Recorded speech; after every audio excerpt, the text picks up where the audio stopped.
Slide 1 GDP वृद्धि अनुमान। प्रश्न 1 चालू वित्त वर्ष में भारत की वास्तविक जीडीपी वृद्धि दर एनएसओ अनुमान क्या है? उत्तर 7.4%। यह दर पिछले वित्त वर्ष की 6.5% की वृद्धि से अधिक है। ये आंकड़ा राष्ट्रीय सांख्यिकी कार्यालय एनएसओ के अग्रिम अनुमानों पर आधारित है। स्लाइड 2 जीडीपी वृद्धि के मुख्य कारक। प्रश्न 2 जीडीपी में 7.4% वृद्धि का मुख्य कारण क्या बताया गया है? उत्तर सेवा क्षेत्र का मजबूत प्रदर्शन, निरंतर निवेश प्रोत्साहन और मांग आधारित नीतिगत उपाय। प्रधानमंत्री ने वृद्धि का श्रेय बुनियादी ढांचागत विकास और व्यापार में सुगमता जैसे क्षेत्रों में किए गए प्रयासों को दिया है। यह वृद्धि रिफॉर्म एक्सप्रेस की गति को दर्शाती है। स्लाइड 3 सर्वाधिक वृद्धि वाला क्षेत्र। प्रश्न 3 चालू वित्त वर्ष में जीडीपी के किस क्षेत्र में सर्वाधिक 9.9% वृद्धि का अनुमान है? उत्तर वित्तीय सेवाएं, रियल एस्टेट, पेशेवर सेवाएं और सार्वजनिक प्रशासन। यह समूह सेवा क्षेत्र टर्शियरी सेक्टर का महत्वपूर्ण हिस्सा है। यह दर्शाता है कि भारत की अर्थव्यवस्था में सेवा क्षेत्र एक प्रमुख विकास इंजन बना हुआ है। स्लाइड 4 कृषि क्षेत्र की वृद्धि। प्रश्न 4 चालू वित्त वर्ष में कृषि क्षेत्र में कितनी वृद्धि दर्ज होने का अनुमान है? उत्तर 3.1%। कृषि क्षेत्र की वृद्धि दर सेवा और विनिर्माण क्षेत्रों की तुलना में काफी कम है। ये आंकड़ा अर्थव्यवस्था के अन्य क्षेत्रों की तुलना में कृषि क्षेत्र की सीमित गति को दर्शाता है। स्लाइड 5 उपभोग व्यय। प्रश्न 5 केंद्रीय बजट में घोषित आयकर छूट के कारण वित्त वर्ष 2025-26 में वास्तविक निजी अंतिम उपभोग व्यय पीएफसीई में कितनी वृद्धि का अनुमान है? उत्तर 7%। पीएफसीई घरेलू मांग कंजम्पशन डिमांड का सबसे बड़ा संकेतक होता है। आयकर छूट और जीएसटी दरों में कटौती के कारण उपभोग व्यय में वृद्धि का अनुमान है। स्लाइड 6 जनगणना का पहला चरण। प्रश्न 6 जनगणना के पहले चरण घरों की गणना के लिए केंद्र द्वारा निर्धारित अवधि क्या है? उत्तर 1 अप्रैल से 30 सितंबर तक। जनगणना का यह चरण आवासों की जानकारी और अन्य प्रारंभिक डेटा जुटाने के लिए महत्वपूर्ण है। जनगणना का कार्य गृह मंत्रालय के तहत किया जाता है। स्लाइड 7 प्रगति का पूर्ण रूप। प्रश्न 7 प्रगति का पूर्ण रूप क्या है? उत्तर proactive governance and timely implementation सक्रिय शासन और समय पर कार्यान्वयन। प्रगति एक मल्टी मॉडल प्लेटफॉर्म है जिसे पीएम की सीधी समीक्षा के लिए बनाया गया है। इसका उपयोग परियोजनाओं और कार्यक्रमों की निगरानी के लिए किया जाता है।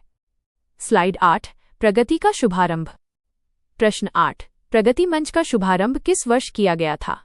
उत्तर 2015। इस मंच ने हाल ही में अपनी 50वीं बैठक पूरी करके एक महत्वपूर्ण उपलब्धि हासिल की है। इसे प्रधानमंत्री नरेंद्र मोदी ने शुरू किया था। स्लाइड 9 प्रगति और सहकारी संघवाद। प्रश्न 9 प्रगति मंच किस सिद्धांत पर काम करके सहकारी संघवाद का उदाहरण प्रस्तुत करता है? उत्तर केंद्र, राज्य और केंद्रीय मंत्रालयों को एक एकल डिजिटल मंच पर लाकर। यह अंतर विभागीय समन्वय और जवाबदेही सुनिश्चित करता है। इससे परियोजनाएं में देरी के कारणों का समाधान किया जाता है। स्लाइड 10 जीडीपी की गणना का आधार। प्रश्न 10 जीडीपी की गणना किस आधार पर की जाती है? उत्तर एक वित्तीय वर्ष में देश की भौगोलिक सीमाओं के भीतर उत्पादित सभी वस्तुओं और सेवाओं का अंतिम मौद्रिक मूल्य। जीडीपी किसी देश की आर्थिक गतिविधियों का मुख्य मापक है। यह केवल देश की सीमाओं के भीतर के उत्पादन को शामिल करता है।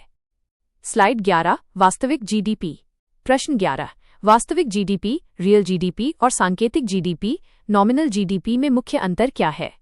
उत्तर वास्तविक जीडीपी की गणना मुद्रास्फीति इन्फ्लेशन को समायोजित करके स्थिर कीमतों पर की जाती है। वास्तविक जीडीपी अर्थव्यवस्था की वास्तविक वृद्धि को दर्शाती है। सांकेतिक जीडीपी मौजूदा बाजार कीमतों पर आधारित होती है। स्लाइड 12 जीडीपी गणना संस्था। प्रश्न 12 भारत में जीडीपी की गणना किस संस्था द्वारा की जाती है? उत्तर राष्ट्रीय सांख्यिकी कार्यालय national statistical office -NSO. NSO सांख्यिकी और कार्यक्रम कार्यान्वयन मंत्रालय एमओएसपीआई के अंतर्गत आता है।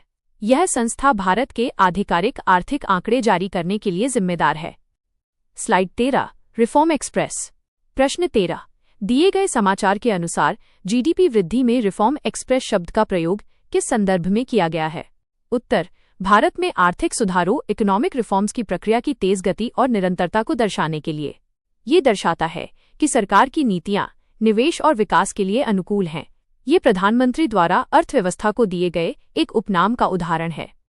स्लाइड 14 बुनियादी ढांचागत विकास का प्रभाव। प्रश्न 14 बुनियादी ढांचागत विकास इंफ्रास्ट्रक्चर डेवलपमेंट जीडीपी वृद्धि को कैसे प्रभावित करता है? उत्तर, यह रोजगार सृजित करता है, निवेश को बढ़ावा देता है और उत्पादन लागत को कम करके दक्षता बढ़ाता है। बुनियादी ढांचागत परियोजनाएं जैसे सड़क, बिजली अर्थव्यवस्था को दीर्घकालिक लाभ प्रदान करती हैं। प्रगति मंच इसी विकास पर केंद्रित है। स्लाइड 15, सहकारी संघवाद। प्रश्न 15, सहकारी संघवाद कोऑपरेटिव फेडरलिज्म का अर्थ क्या है? उत्तर, केंद्र और राज्य सरकारों का एक साथ सहयोग करना ताकि जनकल्याण के लक्ष्यों को दक्षतापूर्वक प्राप्त किया जा सके। यह संघवाद का वो स्वरूप है जिसमें केंद्र और राज्य एक दूसरे के प्रतिद्वंद्वी नहीं बल्कि सहयोगी होते हैं। प्रगति मंच इसका एक उत्कृष्ट उदाहरण है। स्लाइड 16, जनगणना का आयोजन। प्रश्न 16, भारत में जनगणना सेंसस आयोजित करने की जिम्मेदारी किस मंत्रालय के पास है? उत्तर, गृह मंत्रालय के तहत भारत के महापंजीयक और जनगणना आयुक्त का कार्यालय। जनगणना हर 10 साल में आयोजित की जाती है। यह देश के जनसांख्यिकीय डेटा का सबसे विश्वसनीय स्रोत है। स्लाइड 17, विनिर्माण और निर्माण वृद्धि। प्रश्न 17, चालू वित्त वर्ष में विनिर्माण और निर्माण क्षेत्र में अनुमानित वृद्धि दर क्या है? उत्तर, 7.0%। विनिर्माण और निर्माण क्षेत्र अर्थव्यवस्था के द्वितीय क्षेत्र सेकेंडरी सेक्टर के महत्वपूर्ण अंग हैं। यह वृद्धि दर मेक इन इंडिया जैसी पहलों की सफलता को दर्शाती है। स्लाइड 18, प्रगति की उपलब्धि। प्रश्न 18, प्रगति मंच की हाल की सबसे महत्वपूर्ण उपलब्धि क्या है? उत्तर, 50वीं बैठक 50th मीटिंग के साथ महत्वपूर्ण पड़ाव हासिल करना। ये मंच 2015 से लगातार कार्य कर रहा है, जो इसकी उपयोगिता और निरंतरता को दर्शाता है। यह उपलब्धि सक्रिय शासन की प्रतिबद्धता को उजागर करती है। स्लाइड 19, उपभोग व्यय का कारण। प्रश्न 19, वास्तविक निजी अंतिम उपभोग व्यय में 7% वृद्धि का अनुमान किन नीतिगत उपायों के कारण लगाया गया है?